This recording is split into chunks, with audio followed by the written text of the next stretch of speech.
On applique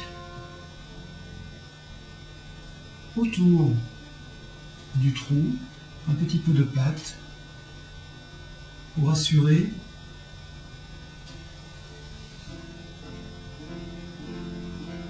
une adhésion parfaite avec les fibres du cuir. C'est comme si nous faisions des petits ponts. Voilà. Que la pâte a commencé sa réticulation. Elle est maintenant épaisse, plus ou moins la viscosité, l'épaisseur d'une pâte dentifrice. Et maintenant, il faut remplir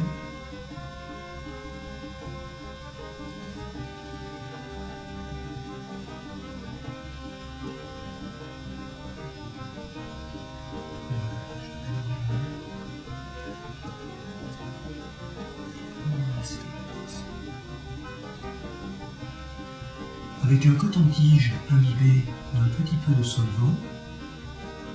On va nettoyer les bords de l'accroc ou du trou. Voilà. Comme ça, si la pâte déborde légèrement, elle aura une très très bonne adhérence au cuir. Ensuite, l'empreinte que nous avons réalisée va être appliquée sur le trou ainsi comblé et la petite flèche qui nous guide pour le sens du grain est bien repérée. Voilà, comme ceci. Et maintenant, un carreau de faïence légèrement pressé va finir le travail. Retour à notre blouson. Donc avant d'appliquer notre pâte de réparation, il est nécessaire d'ôter les parties de cuir racornies,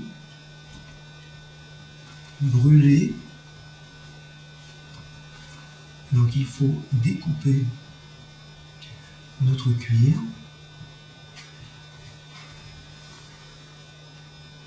Voilà.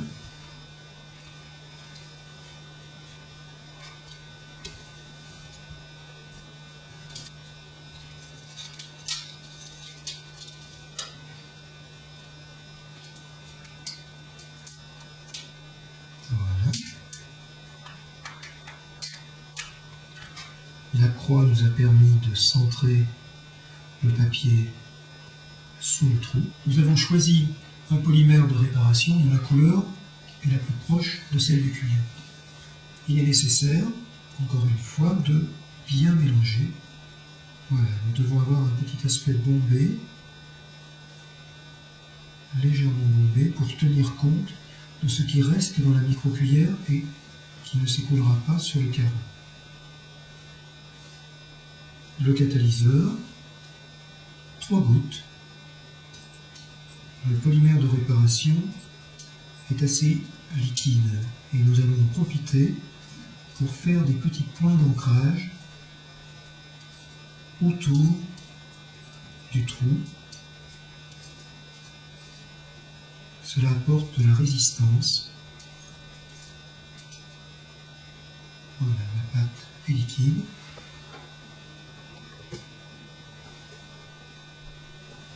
Sur tout le pourtour du trou. Et on a une pénétration à l'intérieur des fibres qui va nous apporter, nous assurer la résistance et l'adhérence. Le polymère de réparation devient plus épais. Il commence à réticuler.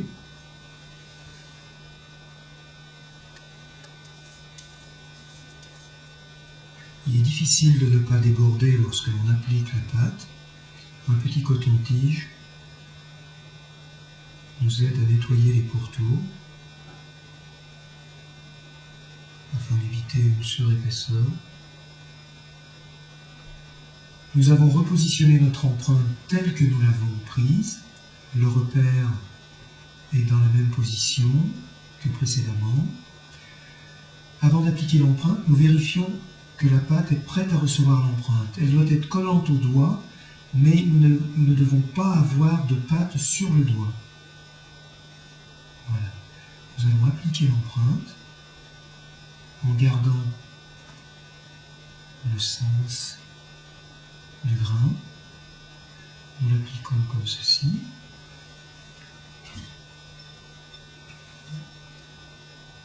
Voilà, notre carreau de faïence. Une pression sur le carreau de faïence de l'ordre de l'équivalent d'un poids de 3 kg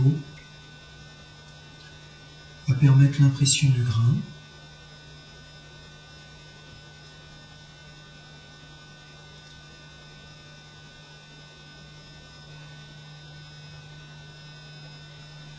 Voilà.